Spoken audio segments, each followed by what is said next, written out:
شروع اللہ کا نام لے کر جو بڑا مہربان نہایت رحم والا ہے۔ اے پیغمبر صلی اللہ علیہ وآلہ وسلم، جو عورت تم سے اپنے شوہر کے بارے میں بحث و جدال کرتی اور اللہ سے شکایت رنج و ملال کرتی تھی، اللہ نے اس کی التجا سن لی اور اللہ تم دونوں کی گفتگو سن رہا تھا۔ کچھ شک نہیں کہ اللہ سنتا ہے، دیکھتا ہے۔ جو لوگ تم میں سے اپنی عورتوں کو ماں کہہ دیتے ہیں وہ ان کی مائیں نہیں ہو جاتی، ان کی مائیں تو وہی ہیں جن کے بطن سے وہ پیدا ہوئے۔ بے شک وہ نامعقول اور جھوٹی بات کہتے ہیں، اور اللہ بڑا معاف کرنے والا ہے، بخشنے والا ہے۔ اور جو لوگ اپنی بیویوں کو ماں کہہ بیٹھیں پھر اپنے قول سے رجوع کر لیں تو ان کو قربت سے پہلے ایک غلام آزاد کرنا ضرور ہے۔ مومنو، اس حکم سے تم کو نصیحت کی جاتی ہے اور جو کچھ تم کرتے ہو اللہ اس سے خبردار ہے۔ اب جس کو غلام نہ ملے وہ قربت سے پہلے لگاتار 2 مہینے کے روزے رکھے، پھر جس کو اس کا بھی مقدور نہ ہو اسے 60 محتاجوں کو کھانا کھلانا چاہیے۔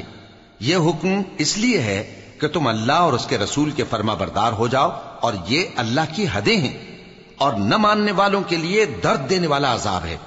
جو لوگ اللہ اور اس کے رسول کی مخالفت کرتے ہیں وہ اسی طرح ذلیل کیے جائیں گے جس طرح ان سے پہلے لوگ ذلیل کیے گئے تھے، اور ہم نے صاف صاف آیتیں نازل کر دی ہیں، اور جو نہیں مانتے ان کو ذلت کا عذاب ہوگا۔ جس دن اللہ ان سب کو جلا اٹھائے گا تو جو کام وہ کرتے رہے ان کو جتائے گا۔ اللہ نے وہ سب کام لکھوا رکھے ہیں اور یہ ان کو بھول گئے ہیں، اور اللہ ہر چیز سے واقف ہے۔ کیا تم کو معلوم نہیں کہ جو کچھ آسمانوں میں ہے اور جو کچھ زمین میں ہے اللہ کو سب معلوم ہے؟ کسی جگہ 3 شخصوں کی سرگوشی ہوتی ہے تو اللہ ان میں چوتھا ہوتا ہے، اور جہاں 5 آدمیوں کی سرگوشی ہو تو وہ ان میں چھٹا ہوتا ہے، اور نہ اس سے کم یا زیادہ مگر وہ ان کے ساتھ ہوتا ہے، خواہ وہ کہیں ہوں۔ پھر جو جو کام یہ کرتے رہے ہیں قیامت کے دن اللہ سب ان کو بتائے گا۔ بے شک اللہ ہر چیز سے واقف ہے۔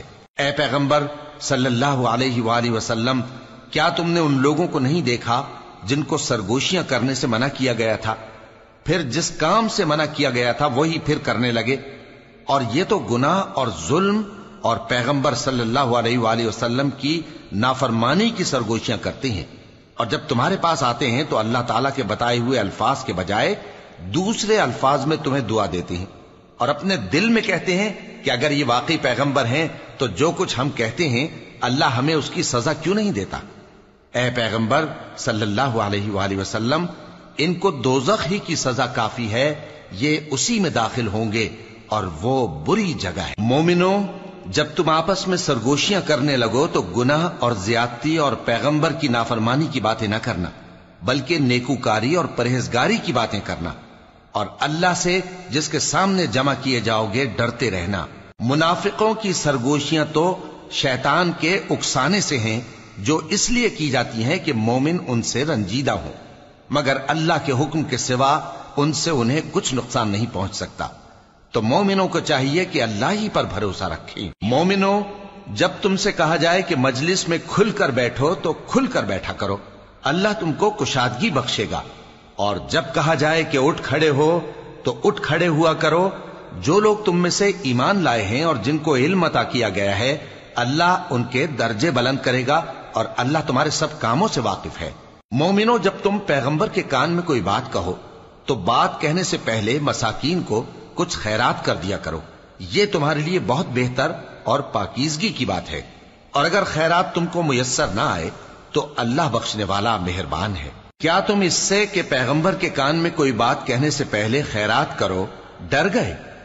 پھر جب تم نے ایسا نہ کیا اور اللہ نے تمہیں معاف کر دیا تو نماز قائم کرتے رہو اور زکوٰۃ دیتے رہو، اور اللہ اور اس کے رسول صلی اللہ علیہ وآلہ وسلم کی فرما برداری کرتے رہو، اور جو کچھ تم کرتے ہو اللہ اس سے خبردار ہے۔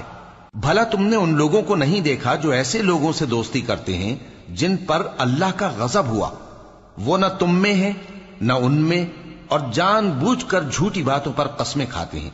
اللہ نے ان کے لیے سخت عذاب تیار کر رکھا ہے۔ یہ جو کچھ کرتے ہیں یقیناً برا ہے۔ انہوں نے اپنی قسموں کو ڈھال بنا لیا ہے اور لوگوں کو اللہ کے رستے سے روک دیا ہے، سو ان کے لیے ذلت کا عذاب ہے۔ اللہ کے عذاب کے سامنے نہ تو ان کا مال ہی کچھ کام آئے گا اور نہ اولاد ہی کچھ فائدہ دے گی۔ یہ لوگ اہل دوزخ ہیں، اس میں ہمیشہ جلتے رہیں گے۔ جس دن اللہ ان سب کو جلا اٹھائے گا تو جس طرح تمہارے سامنے قسمیں کھاتے ہیں اسی طرح اس کے سامنے بھی قسمیں کھائیں گے اور خیال کریں گے کہ ایسا کرنے سے کام چل جائے گا۔ سنو، یہی تو ہیں جھوٹے۔